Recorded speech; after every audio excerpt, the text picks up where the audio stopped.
If anybody who does know me, I think that they'll see that I resort to this almost every single time. But service is magic. And I've said this before, but I think service is a lifeline to heaven. How can you tell if someone is being truthful with their teachings today? Like, what's the first thing you look at? Number one, has this person been where I've been? Number two, are they where I want to be? Meaning, have they already achieved the goals that I'm trying to achieve? And number three is, do they behave in a way that I admire in the light and the dark? That is three questions that I use whenever I'm listening to somebody. In Galatians 5:22 and 23, it says, but the fruit of the Spirit is love, joy, peace, long-suffering, gentleness, goodness, faith, meekness, temperance. Against such, there is no law. Right.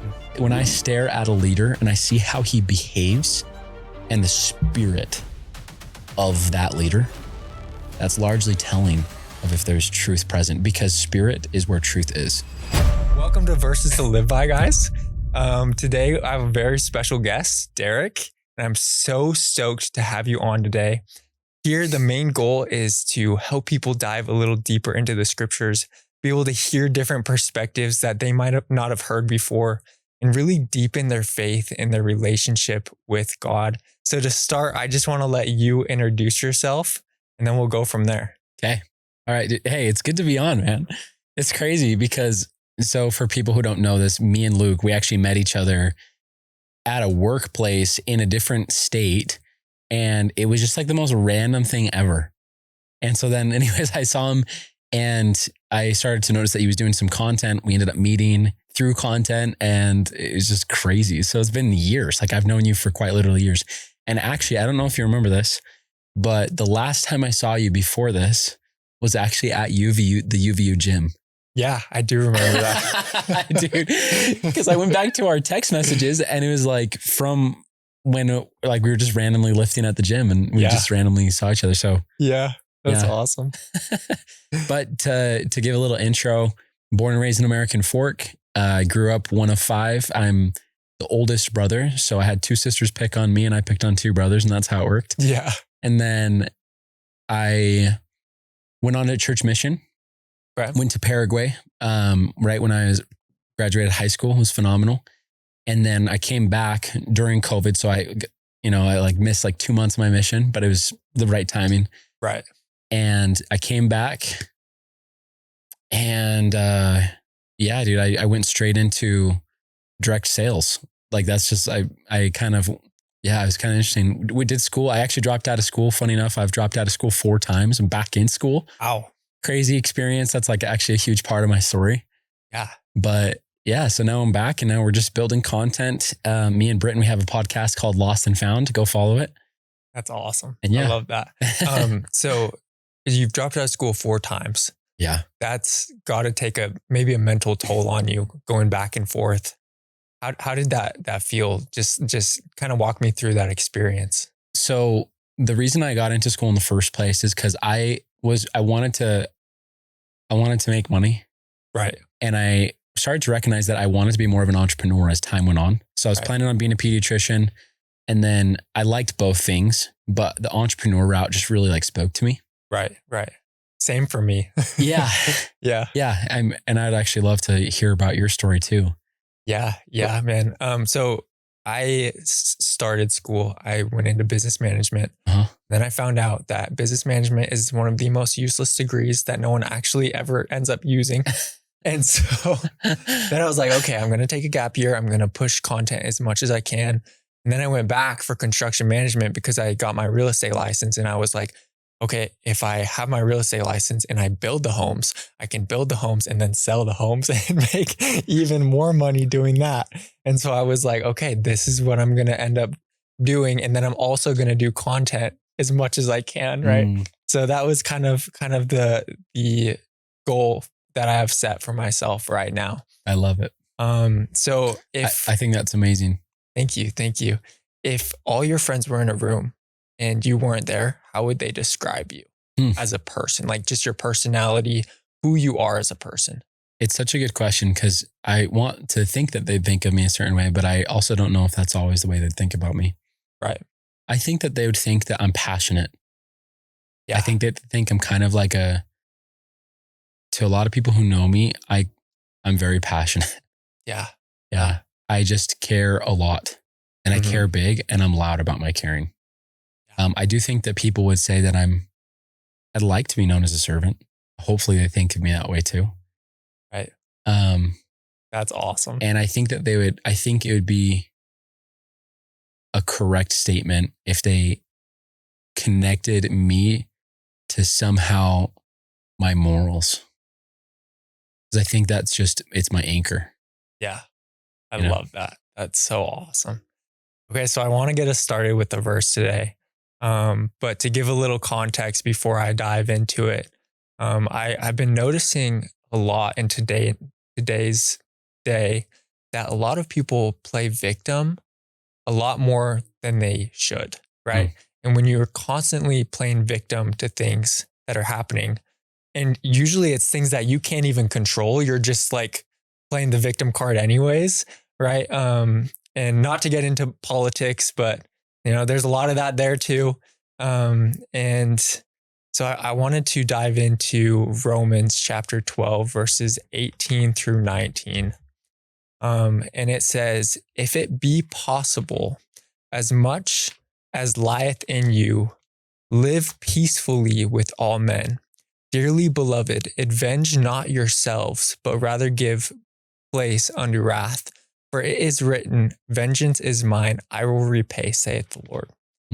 And I know for me, when I do have contention or anger, which isn't often, but when that does happen for me, that verse alone puts so much peace in my heart, right? It's like, I don't have to have this tension. I don't have to have this anger, because vengeance, it's not mine. It's for God to pay, right? He will make it fair in the end. He is the final judge. And I think that thought is just that peace that I feel with that thought is just so amazing. I love that. But when people nowadays are constantly playing victim, and they're constantly trying to get their own revenge, they're constantly trying to write their own book, when there's God with a much bigger pen and a much bigger piece of paper writing their story for them, because God's the author at the end of the day. So my question I have for you is, how can we live peacefully with people that have hurt us, that are close to us? Like if it's a family member, or if it's a really, really good friend and they have hurt us, how can we come to a point where we can live peacefully with them? It's such a good question. If anybody who does know me, I think that they'll see that I resort to this almost every single time. But service is magic. And I've said this before, but I think service is a lifeline to heaven. And it's a lifeline to divinity. Yeah. And so what's so funny, today I was reading, there was an experience, just to bounce off, I was reading the scriptures, and I was reading in, I think, Genesis 33. It might have been 34. I don't remember. Okay. But there's essentially, long story short, is Jacob and Esau, there's like this whole birthright battle. Yeah. And we're probably all familiar with that, but Jacob literally ends up getting the birthright from Esau, even though Esau was the one who was to have the birthright. Right. So Esau really despised Jacob. Right. For a long time. And they end up parting ways, and they're coming back. And long story short is Jacob is commanded by God to go back to the land where Esau is after like 25 years. And so what he does is he hears that, like, he sends a messenger. He's like, hey, go let Esau know that we're going to be coming to the land. And then the messenger comes back and he says, hey, Esau is actually sending 400 men towards you. And he's like, oh crap. So he's preparing to die, essentially. Right. He splits his entire group of people into half. He's like, Rachel, okay, you take half. Okay, Leah, you take half. All right, whatever half lives, and the other half is going to die. So what he does is he sends out a bunch of gifts.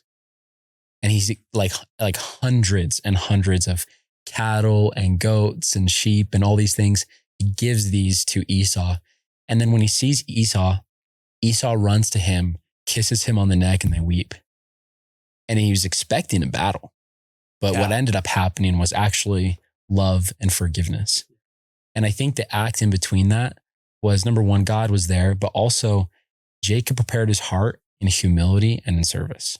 Right. So how do we live with people when there's contention? Like that was a lot of contention. He actually took the birthright, and actually in kind of a weird way. I'm sure that scriptorians know far more than I do.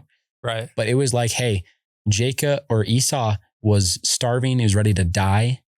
And then he's like, hey, Jacob, help me. And he's like, hey, I'll give you this pottage or this porridge or whatever it is if you give me your birthright.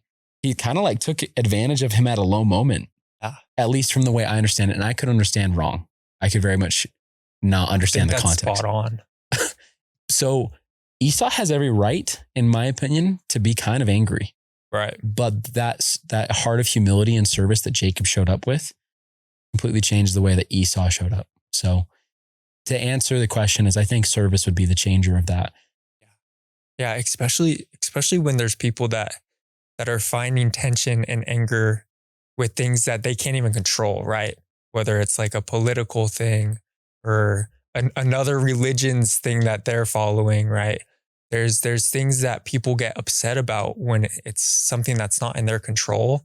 And so I always like to tell myself, right, it's focus on what you can control, and everything you can't control, that's up to God, right? God will take care of that stuff, right? And so I think it's so important to really dive into what can I do to make myself 1% better every single day, and to help other people today too, going into that service part instead of focusing on, oh, well, I can't do this because of this, right? I can't, let me think of an example. I can't go get gas today because gas prices are rising. That's just a silly example. But like people will get angry over things that they can't control. And it really drives the spirit out from their hearts. But also, God can't focus on his plan with you when you're angry over something that you can't control, right? So I think that's such an eye-opener for me, at least. Do you have a verse that you just absolutely love? I do, dude. That you want to share? This verse totally changed my life. So it's Matthew 6:33. I'm going to go find it. And this verse, I was studying the life of President Russell M. Nelson because I was counseled by a stake president and a bishop to go study his life and see how he kept God first in all things. And as I studied his biography in the book Insights, I found out that in their family's home, this was the scripture that was present in their kitchen. And so this was like their mantra as a family. So Matthew 6:33. And funny enough is, you know how the Bible and the Book of Mormon, they share the same truths, right? Yeah. Jesus says the same thing in chapter 13 of 3rd Nephi. He says the exact same words. Yeah. So you can find this in the Book of Mormon as well. But it says, but seek ye first the kingdom of God in his righteousness, and all these things shall be added unto you. And then verse 34 says, take therefore no thought for the morrow shall take thought for the things of itself. Sufficient unto the day is the evil thereof. So I love this because verse 34 says, if you put God first, then everything else will fall into its place. People's priorities, right? Yes. And I think that how easy is it when you're struggling to say, okay, I need to work harder. I need to be more financially engaged. I need to be working harder on my health. I need to be all these things. What I have come to find as I've trusted in that word, I've found that as I put God first, naturally, somehow I get fitter and financially more healthy and everything. Yeah. And my wife, and I tell this to everybody, but God is my anchor and my wife is my life. But funny enough is if God doesn't remain my anchor first, then I have less to give to her. And so this has been like one of my very most formative scriptures. And the next part, Luke, which I love, is number 34, where it says, take therefore no thought for the morrow. So he's like, hey, I get it. This is a lot of stuff that you could be thinking about, but don't worry about it because the evil or all of the craziness, there's a lot. So let's just arrive at it when we get there. And one step at a time. Right? He's like, yeah, don't worry about tomorrow. Stop worrying about tomorrow's craziness. Let's just worry about right now. And so he's reminding us that we only can control the present. I think as funny as it is, if like God sees all the steps ahead, right? We can only see a couple.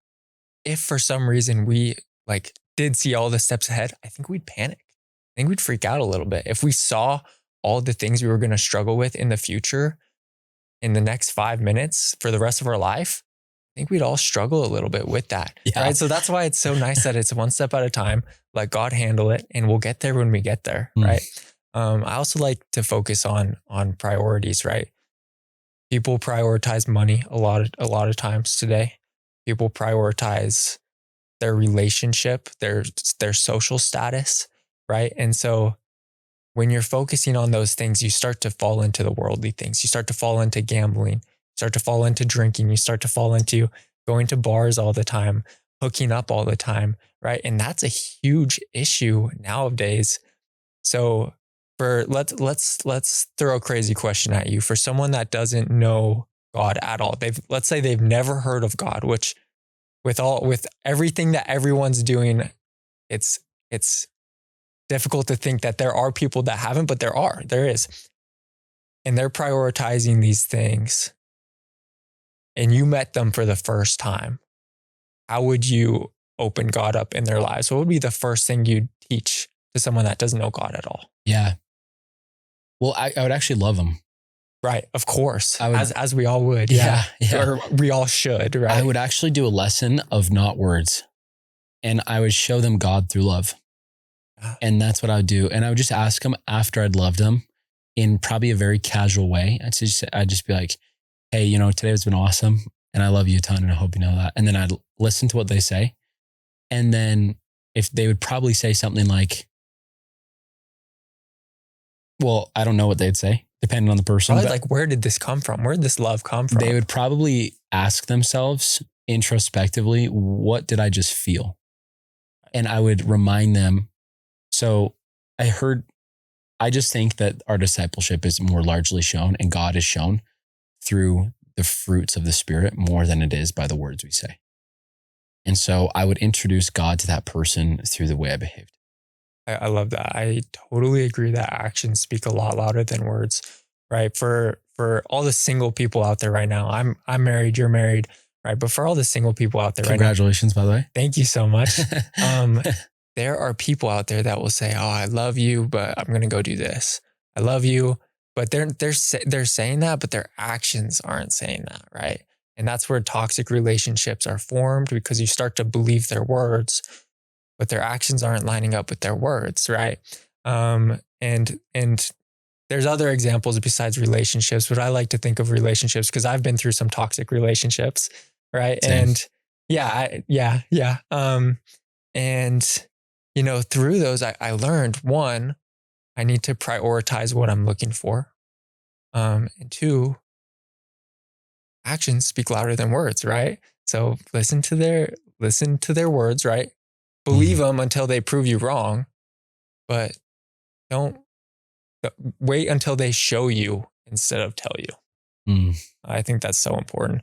Another verse I have, shifting gears a little bit here, it's 1 John chapter 4, verse 1. And it says, "Beloved, believe not every spirit, but try the spirits whether they are of God, because many false prophets are gone out into the world." So kind of going back to the relationship thing, if someone's telling you they love you, but they're not showing it, right? It's kind of the same thing here with religion, right? People can be preaching, but they've got a different agenda behind their preaching. They could be preaching for money. They could be preaching to teach false doctrine, right? And there's many examples, and I think it's so important to really have a deep personal relationship with God while you're figuring out if this person's supposed to be in my life, if I'm supposed to be taking advice from this person. Because guess what? The devil will place distractions in your life, and God will place blessings in your life. And you'll be able to tell if a person is a distraction from the devil or a blessing from the Lord, right? And so a question I have for you is, how can you tell if someone is being truthful with their teachings today? Like, what's the first thing you look at? I actually have a really solid answer for this. Yeah. So there's 3 questions I ask myself, and I'm not going to listen to somebody unless they can answer the following 3 questions. Number 1, has this person been where I've been? Number 2, are they where I want to be? Meaning, have they already achieved the goals that I'm trying to achieve? And number 3 is, do they behave in a way that I admire in the light and the dark? That is 3 questions that I use whenever I'm listening to somebody. Like, I'll give you an example. Actually, I'm going to edit that example. Let's see. I'm going to, you could take, I'll take a broad approach on this one. So do I agree with Donald Trump on everything? No, but the guy has a backbone of steel. He freaking doesn't quit. So when I'm asking him questions and I admire that trait in him, I'll say, okay, what things make it so that you do not quit? Why do you choose to this way? What forms your thoughts this way? Okay. When I'd ask him about money, I don't agree with a lot of the ways there's money being made. So I wouldn't listen to him on all the things, but there's certain things I would. Right. So you have to know what you're looking for. So repeat your question one more time really briefly. Sorry. Yeah. How can you tell if someone is being truthful with their teachings today? So yeah, then this is the reason why I think it's so interesting. When you listen to a high level person like Donald Trump, it goes back to the fruits of the Spirit. So in Galatians 5:22-23, I'm actually just going to read it. Please. Yeah. It's like, this is how I determine if truth is present, largely. Yeah. I really like to watch the way that people behave. Yeah. And while you're pulling that up, I just want to say, there's a lot of people that hate Trump. And yep. I consider myself a conservative. Same here. But to be a conservative, if you say you're a conservative, it doesn't mean you love Trump. Yes. Right. And people are going into these radical opinions thinking that, okay, if you're a conservative, you love Trump, you're evil. Right. Yes. You're evil. Right. and then there's the liberal side of like, oh, if you're liberal, you believe Nancy Pelosi is doing amazing things, you're evil. Right. Yeah. And it's what happened to like the middle ground, right? Like, for sure. You don't have to be super far left or super far right. And people are just jumping to these radical conclusions because of all these political beliefs. And like I was saying earlier, then they start worrying about things that they can't control. And when you start panicking over those things, your mind goes crazy and you start losing control, right? You start losing control of your own life. And then God's not able to work his plan into your life. You're trying to get vengeance when you shouldn't be, because vengeance belongs to God. And you start to try and write your own book, and you think your own book is going to be good with your writing, but God's got a much bigger pen and he can write a much better story because he's God. Yeah. Right. I totally agree. Yeah. Yeah. I mean, in the election, I've been a Trump supporter both times, but there's a series of things that have made it to where it's like, hey, a good leader doesn't take people down. Like as far as a leadership attribute, like Christ was the greatest example of leadership, and he never had to bring somebody down to try to raise himself up. And I think that is something that I don't admire about Donald Trump. Yeah. I admire the fact that he's got a backbone of steel. I think he's a freaking winner. The way he wins, I don't always admire with it, right?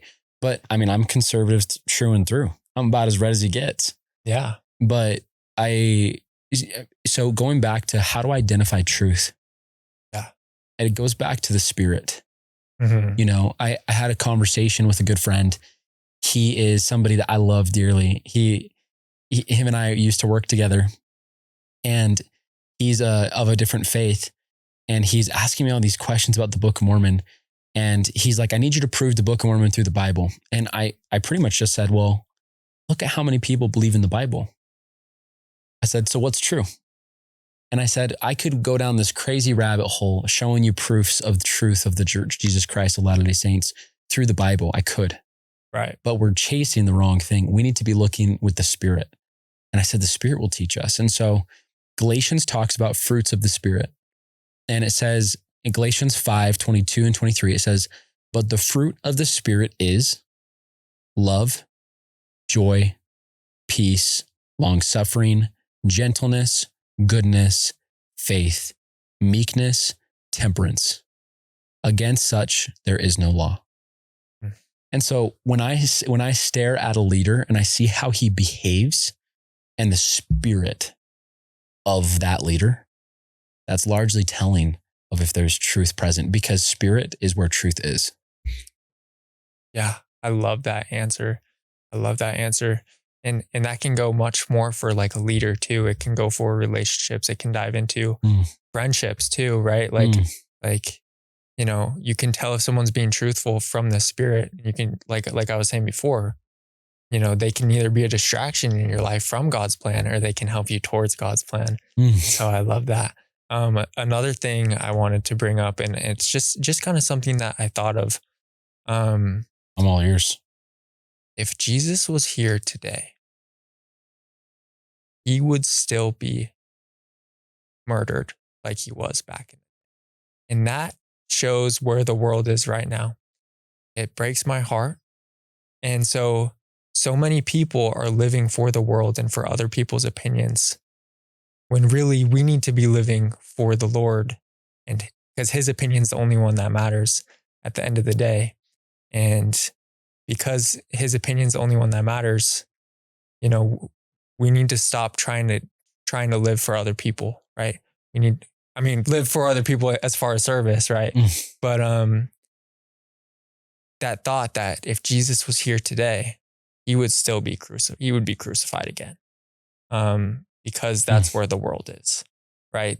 You can bring as much kindness as you can to a couple people, but they'll still reject it, right? There's still people that will reject that kindness. And so those specific people are the people that I think you should love from a distance, right? You should never have anger. You should never have contention, right? But there's, you know, you can separate yourselves from the people that are going to tear you down and love them from a distance, right? And hope the best for them. Say, hey, I'm going to go this way. I'm going to go down this path while you keep going down this path, because clearly your mind's not going to change over the conversations we've had, right? I'm going to distance myself. I mean, obviously you probably wouldn't say that, but I'm going to distance myself. But I'm going to hope the best for you, right? Because, you know, our plans are just going different ways. So is there any thoughts you had on that? No, I just think that's a powerful thought. Yeah. I think that's a really powerful thought, to say that if Christ was here at this given moment, that we also would do what had been done. That really checks me. And do you agree with that thought, or do you think something different? Because if you think something different, please share. Well, no. So I think about like how people of lesser die for lesser reasons right now. Publicly. Charlie Kirk. That's exactly what I was thinking. Mm-hmm. You know, to think that he would die for speaking up. I mean, imagine if somebody was saying that they were the Messiah. Doesn't this just give you the chills? Yeah. I mean, I don't know, but I wouldn't put it past us. Yeah. I wouldn't put it past us. And that's sad to say. And I'm speaking us as in humans. Like, I would like to believe that I would not be that person. I would like to believe like, well, yeah, it wouldn't be us, right? It wouldn't be us doing it. But so, I mean, I have a firm opinion that if he was here today, he would be crucified again. Because there's so many different groups of people, and there's so many different opinions, and there's so many people that will do crazy things, right? And so it just takes one person to do crazy things. It just takes one person to set up that sniper and shoot from, what was it, 300 yards out where Charlie Kirk was? I have no idea. I think it was 300 yards, and it was at the school I go to.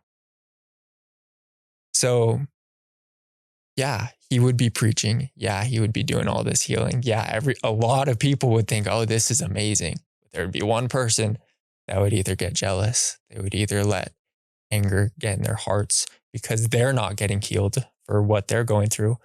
You know, the devil would work extra hard, even though he's working extra hard right now. But yeah, so that always gives me the chills. Another thing I like to think of is, a lot of people think that they can outsmart the devil without God. They think that they can do it themselves, right? Guess what? The devil's been working out what he's been doing for thousands and thousands and thousands of years. He knows a lot of strategies to get people. So if you don't have God in your life and you're trying to fight the devil by yourself, right, through all these small things that he's trying to get you through, it's not going to work. Right. But that's why it's so important to have God by your side. That's another strong take I have. It's a strong take. I have too. I couldn't agree more. Yeah. Yeah. One of my favorite stories is, have you heard of Odysseus?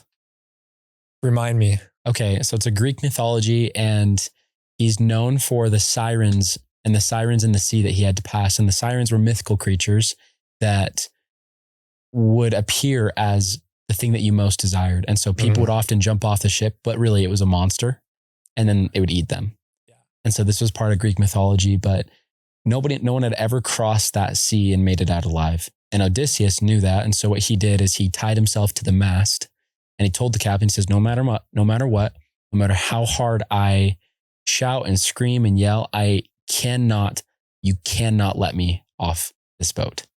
So he tied himself before the decision was made, before the temptations became, he tied himself to the mast, and he made it all the way to the end, and he never died.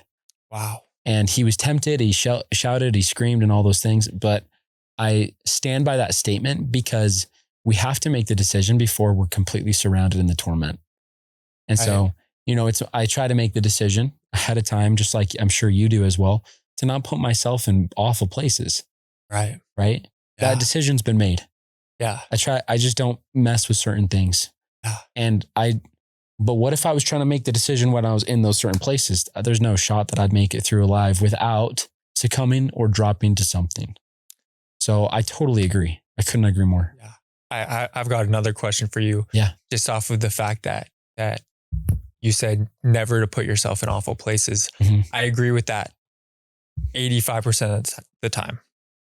There's 15% of the time where I like to think I can go into awful places and pull someone out and make them a believer of Christ.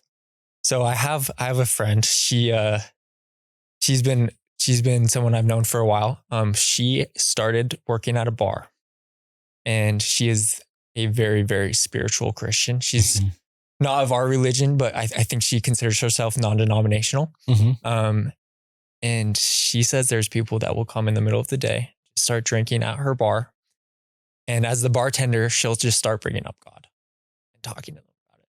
Right. And so she's not technically in a great spot, but she's doing great things. Yeah. Right. So what's your take as far as like, okay, I'm going to stay away from this, but I could see where what you just said applied. Yeah. What specific, because there's specific things where I'm like, okay, yeah, I'm going to stay away from that. But then there's things where I'm like, okay, I can see what she's doing. Like, that's cool, right? Yeah. So what specific places or things are you going to completely stay away from? And then what things could you see yourself bringing people towards God and helping them out? It's a hot question. Yeah. And I love the question. And I'll tell you what I take from it. I think the question without context is a dead question, but I think the question with context is an incredible question. And what I mean by that is, what's your why behind being in the place you're in? Right. And I think that's the determiner. Yes. So for me, it's not like I would never, I don't know. I would lie to myself to say I would never, ever walk into a bar. I don't know.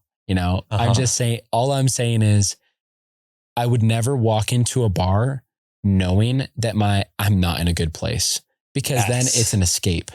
It's like, if I'm trying to freaking grab one of my homies and, a lot of the tough love that I give is kind of like the splash my brother in the face with water, wake him up so we can get to the gym kind of love. I think that, who knows, maybe my homie walks into the bar, I freaking grab him and I say, dude, hey, homie, let's go and go for a drive. Yeah. Boom. Then I'm in a bar. Yeah. So, I mean, to say that I would never, ever do something is really largely dependent on intentions. Right. Intentions. Yeah. Yeah. So I think that's the better way to take that. For me. Yeah. Because it's like, to say I would never do something. I mean, I don't know, but I'd like to say that I'm teeing myself up in places that build. Overall, I have to be putting myself in places that build my spirit. Right. So, yeah. 100%. That's a good question though. I completely agree with that. To completely shut out. And granted, guess what? People who go to bars, they, number one, probably grew up different than we did. Right. Probably. That's a 100%. Large majority of them. Didn't grow up with certain belief sets and convictions that we did. And number two is it's also just kind of a casual thing for most of the world. It's not like it's normalized. Incredible, world-class, incredible, phenomenal, amazing Christians go to the bar. Yeah.